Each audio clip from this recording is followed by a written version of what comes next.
Uttarakhand bulletin में आप सभी दर्शकों का हार्दिक स्वागत है और आपके साथ में जुड़ी हूं लीजा। खबरों पर बात करेंगे, लेकिन एक नजर हेडलाइंस पर।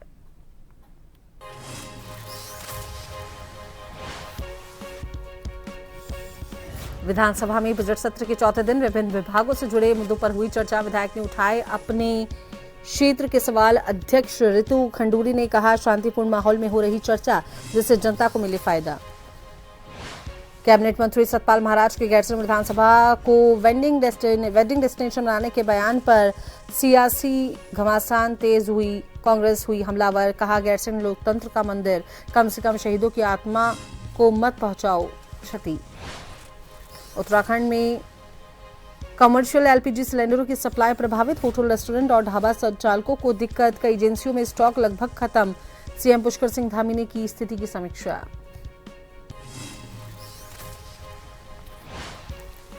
पिथौरागढ़ में वन भूमि पर बन रही सड़क पर रोक। उत्तराखंड हाईकोर्ट ने राज्य सरकार से मांगा जवाब। कार्रवाई की प्रगति रिपोर्ट पेश करने के आदेश।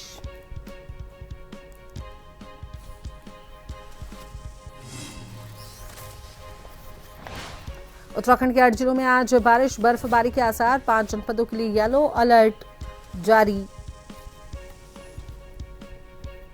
बारिश, बर्फबारी के आसार।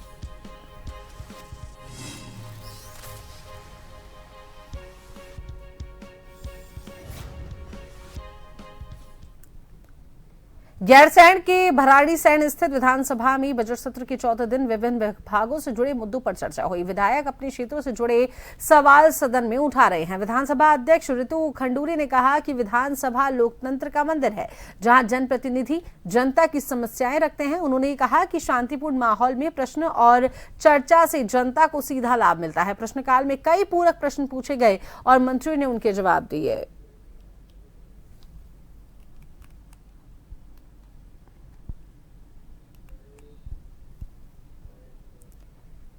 गैरसैंण में भराड़ीसैंण स्थित विधानसभा में बजट सत्र के दौरान हर ब्लॉक में मिनी स्टेडियम बनाने की बात सामने आई है। खेल मंत्री रेखा आर्या ने मुख्यमंत्री के इस प्रस्ताव पर खुशी जताते हुए उनका आभार व्यक्त किया है। उन्होंने कहा कि यदि हर ब्लॉक में मिनी स्टेडियम बनते हैं तो पहाड़ी क्षेत्रों के युवाओं को अपने नजदीक ही खेल सुविधाएं मिल सकेंगी। इससे युवाओं की जो खेल प्रतिभा है उसको निखारने और आगे बढ़ने का बेहतर अवसर मिलेगा।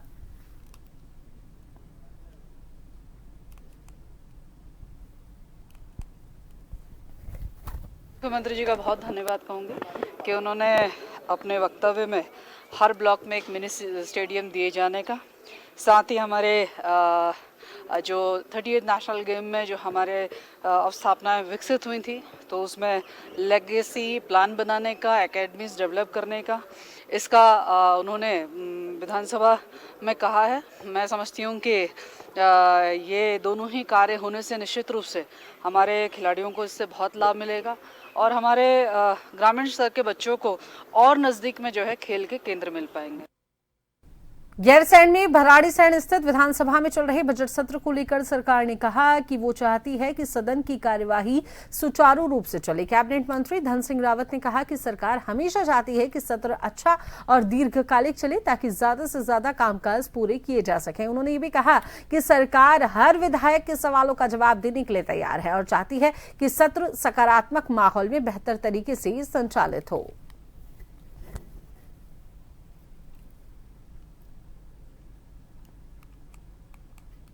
तैयार रहते हैं कि सत्र अच्छा चलना चाहिए, सत्र दीर्घकालिक चलना चाहिए और जितना जो है काम काज होगा उसको पूरा हम लोग करेंगे और हम एक एक विधायकों के जवाब देने के लिए भी तैयार रहते हैं। हम चाहते हैं कि सत्र बहुत अच्छा चलना चाहिए। देखिए, हमारे सतपाल महाराज जी बहुत अनुभवी हमारे माननीय मंत्री हैं और एक एक प्रश्न का उन्हें जवाब दिया है। अगर किसी सदस्य को और पूछना है तो वो नियम 58 में भी आज भी पूछ सकते हैं। बजट सत्र के दौरान कैबिनेट मंत्री सतपाल महाराज ने विधानसभा भवन को वेडिंग डेस्टिनेशन के रूप में विकसित करने की बात कही, जिसके बाद बवाल मच गया। तो वहीं इस बयान को लेकर कांग्रेस सरकार पर हमलावर है और यहां तक कि कांग्रेस सतपाल महाराज से रिटायरमेंट की मांग कर रही है। कांग्रेस प्रवक्ता गरिमा दसौनी ने कहा कि गैरसैंण हमारे लोकतंत्र का मंदिर है। अगर आपसे स्थायी राजधानी नहीं बन रही है तो हम बनाएंगे, लेकिन कम से कम शहीदों की आत्मा को कष्ट मत पहुंचाओ। गरिमा दसौनी ने कहा कि ये सतपाल महाराज की उम्र का तकाजा है। वहीं भाजपा प्रवक्ता कुंवर जपेंद्र ने कांग्रेस पर पलटवार किया। जो जनता की भावनाएं न समझे वो कैसा जनप्रतिनिधि। कुछ ऐसा ही कृत्य किया है उत्तराखंड सरकार में काबीना मंत्री सतपाल महाराज ने। उत्तराखंड के जनमानस ने मांगा एक पूर्ण और स्थायी राजधानी। सन 2000 से मांगते मांगते आज 25 साल हो गए, हमारे पास एक पूर्ण और स्थायी राजधानी नहीं है। गैरसैंण शहीदों की, राज्य आंदोलनकारियों की और उत्तराखंडियों की भावना का फलक्रम है, उसका मुख्य बिंदु है, जिसके इर्द गिर्द पूरा राज्य का आंदोलन लड़ा गया। कोदा झिंगुरा खाएंगे, गैरसैंण राजधानी बनाएंगे, इस तरह के नारे लगे राज्य के आंदोलन में। और आज सतपाल महाराज का कहना है कि भराड़ी सैन का विधान भवन खाली पड़ा रहता है तो उसको शादी ब्याह के लिए और कॉरपोरेट कंपनीज को किराए पर दे देना चाहिए। इससे निकृष्टतम कोई सोच नहीं हो सकती। उन्होंने विधानसभा के संदर्भ में नहीं, विधानसभा क्षेत्र और संपूर्ण गैरसैंण को एक जीवंत पर्यटन स्थल के रूप में विकसित करने की भविष्य की योजनाओं के संदर्भ में जो कहा, उसे हम लोगों को समझना होगा कि अगर वाइब्रेंट का मतलब, उन्होंने वाइब्रेंट डेस्टिनेशन की बात की है, एक जीवंत क्षेत्र जहां वास्तव में जो देश दुनिया के लिए आकर्षण का केंद्र हो, और वो आकर्षण का केंद्र बना, उसकी शुरुआत वहाँ विधानसभा भवन बनाकर हुई। पर्वतीय राज्य की आत्मा गैरसैंण में निवास करती है और गैरसैंण प्रत्येक उत्तराखंड वासी के सांसों में, उसके जीवन में और उसकी भावनाओं में निवास करता है। तो आप ये मान के चलें कि गैरसैंण को भविष्य के लिए विकसित क्षेत्र के रूप में डेवलप करना, उसके लिए बहुत सी सरकार की योजनाएं हैं। मध्य पूर्व में चल रहे संघर्ष का असर अब गैस आपूर्ति पर भी देखने को मिल रहा है। उत्तराखंड में व्यावसायिक यानी कि कॉमर्शियल एलपीजी गैस सिलेंडरों की सप्लाई प्रभावित होने से होटल, रेस्टोरेंट और ढाबा संचालकों को दिक्कतों का सामना करना पड़ रहा है। 11 मार्च 2026 तक राज्य की कई गैस एजेंसियों में कॉमर्शियल सिलेंडरों का स्टॉक लगभग खत्म हो गया था, जिससे कारोबारियों में चिंता बढ़ गई है। हालांकि देखिए, सरकार का ये कहना है कि घरेलू रसोई गैस की आपूर्ति पूरी तरीके से सामान्य बनी हुई है और आम उपभोक्ताओं को किसी प्रकार की परेशानी नहीं होने दी जाएगी। और इस पूरे मामले को लेकर मुख्यमंत्री पुष्कर सिंह धामी ने अधिकारियों के साथ समीक्षा बैठक भी की। मुख्यमंत्री का ये कहना है कि राज्य में गैस आपूर्ति को लेकर सभी आवश्यक व्यवस्थाएं कर दी गई हैं और किसी तरह की अफरा तफरी की स्थिति नहीं बनने दी जाएगी। उपभोक्ताओं को किसी प्रकार की परेशानी न हो, राज्य के अंदर कोई भी स्थिति ऐसी न हो जिसके कारण से अफरा तफरी का माहौल बने। कहीं कोई दिक्कत नहीं है। कल मैंने मुख्य सचिव से कहा था, उन्होंने अपने स्तर पर इसकी पूरी एक बैठक कर ली, सारी समीक्षा कर ली है। राज्य में सभी स्थितियां नियंत्रण में हैं और ये एक किसी राज्य की या एक देश की चुनौती नहीं है। इस समय पूरे विश्व के अंदर जो हालात है, लेकिन उस बावजूद भी हमारे देश में हमारे प्रधानमंत्री आदरणीय श्री नरेंद्र मोदी जी के नेतृत्व वाले सरकार ने सभी व्यवस्थाएं सुनिश्चित की हैं और यहाँ पर कालाबाजारी न हो, हमारे उपभोक्ताओं को कोई परेशानी न हो। हर दृष्टि से हम लोग उस पर नजर बनाए हुए हैं। आगे भी किसी प्रकार से सभी सावधानियां जो बरतनी, सावधानियां हम लोग बरतें। तो वहीं उत्तराखंड में आगामी चारधाम यात्रा को लेकर तैयारियां जोरों पर हैं, लेकिन पश्चिम एशिया के संकट के चलते गहराया एलपीजी संकट स्थानीय व्यापारियों के लिए बड़ी चिंता बन गया है। होटल और रेस्टोरेंट मालिकों का ये कहना है कि यात्रा के दौरान गैस की खपत काफी बढ़ जाती है। आपूर्ति बाधित होने से तीर्थयात्रियों को सुविधाएं देने में परेशानी हो रही है, दिक्कत हो रही है। व्यापारियों ने चेतावनी दी है कि गैस न मिलने पर लकड़ी का उपयोग बढ़ेगा, जिससे कि पर्यावरण और ग्लेशियरों को नुकसान पहुंच सकता है। वन मंत्री सुबोध उनियाल ने कहा कि युद्ध के कारण उपजे संकट को देखते हुए वन विभाग तैयारी कर रहा है। व्यावसायिक प्रतिष्ठानों को वन निगम के जरिए लकड़ी आपूर्ति करने पर विचार किया जा रहा है। ऑल इंडिया लेवल की है, लेकिन हम लोगों को ज़्यादा दिक्कत हो जाएगी होटल वालों को, क्योंकि अब इसके बाद चारधाम यात्रा शुरू होने वाली है और चारधाम में थोड़ा इसका गैस का कंजम्पशन थोड़ा बढ़ जाता है। तो अगर हम लोगों को ये नहीं मिल पाएगा तो फिर हम लोग अब यात्रियों को वो सुविधाएं नहीं दे पाएंगे जैसा हम चाहते हैं। तो इसमें अगर एलपीजी कम आएगी तो इसका जोर पड़ना है फॉरेस्ट पे। निश्चित तौर पर पर्यावरण को नुकसान पहुंचेगा मैं चाहता हूं कि जो हिमालयी राज्य हैं जिनका कि पर्यावरण से नजदीकी जुड़ाव है, उनको जो है इन नीतियों से बचना चाहिए और हमें पहले की भांति गैस मिलनी चाहिए। दूसरा, चारधाम यात्रा सिर पे है।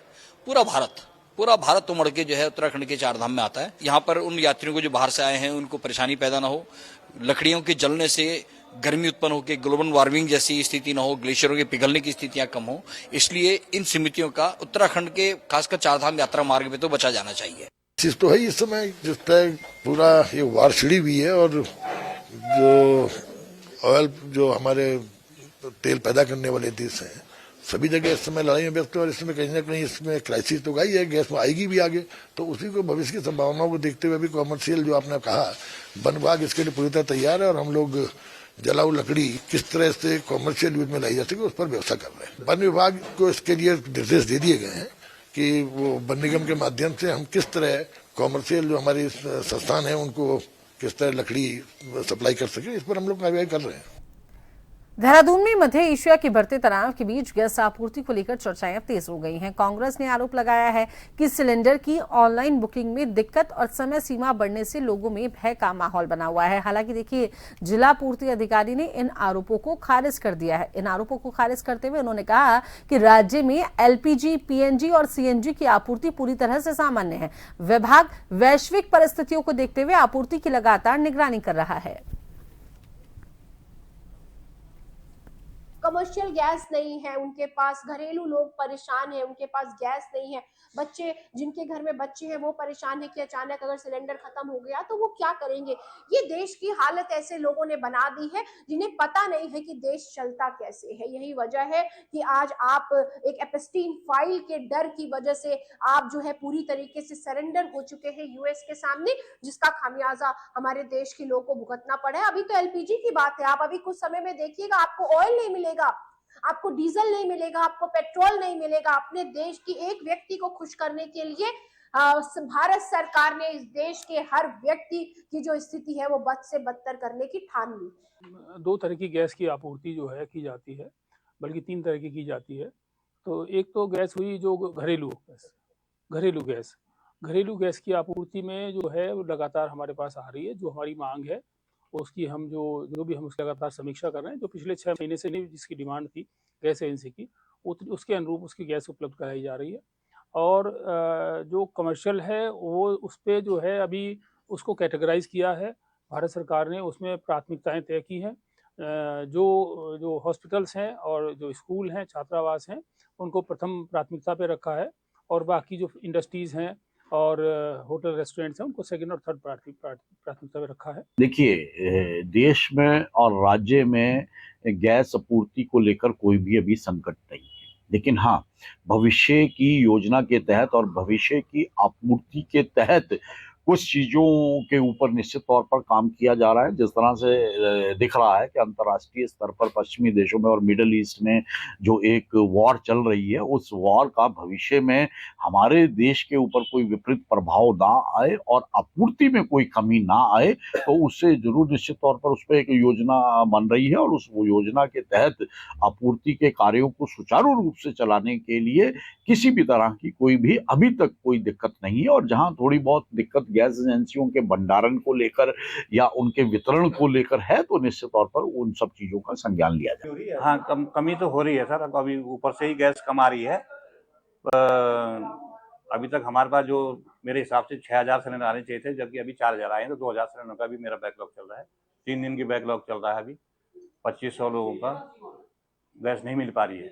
फिर भी हम लोग पूरी कोशिश कर रहे हैं। जिनकी बुकिंग जो है 2 दिन 3 दिन के बाद हम उनको गैस सप्लाई कर दे रहे हैं। तो चले वक्त चला एक छोटे से ब्रेक का, बने रहिए जन टीवी के साथ।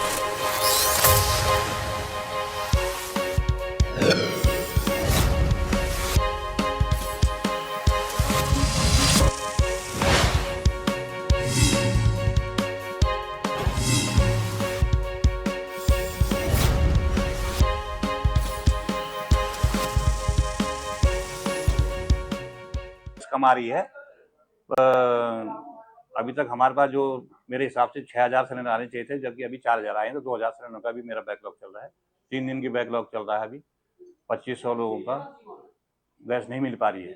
फिर भी हम लोग पूरी कोशिश कर रहे हैं। जिनकी बुकिंग जो है 2 दिन 3 दिन के बाद हम उनको गैस सप्लाई कर दे रहे हैं। तो चले वक्त तो चला एक छोटे से ब्रेक का, बने रहिए जन टीवी के साथ।